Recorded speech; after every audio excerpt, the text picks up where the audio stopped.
તમે અમારે ત્યાં જેનિક્યુલર આર્ટરી એમ્બોલાઇઝેશનની ઘૂંટણની ટ્રીટમેન્ટ કરાવી છે, રાઈટ? તમને એવું જ કેમ લાગ્યું કે મારે અહીંયા બેન્કર્સમાં જ જવું છે? યુએસએમાં તમે ઈચ્છતા તો આ ટ્રીટમેન્ટ કરાવી શકતા હતા ને? ના, યુએસએમાં આઈ થિંક સો આ રીતનું જે મોહન સરે જે કર્યું છે બેન્કર્સ, આઈ થિંક સો એવું હશે. હું ઘણી વખત અમેરિકામાં ઇમરજન્સીમાં ગયેલી છું.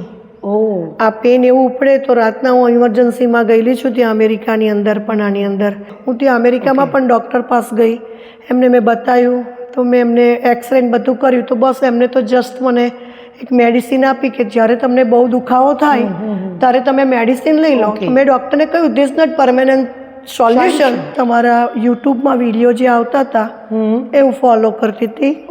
અને પછી એના પરથી મને એવું લાગ્યું કે આ પેનલેસ છે ઓપરેશન. પણ મને આ ડૉક્ટર મોહલ બેન્કર સરે મને જે ઓપરેશન કર્યું એના પછી રાઈટ નાઉ મને બહુ ઘણું જ સરસ છે. અત્યારે હું ગરબા બી ગઈ શકું છું, હું સ્ટેપ પણ ચડી શકું છું અને અત્યારે એકદમ સરસ થઈ ગયું.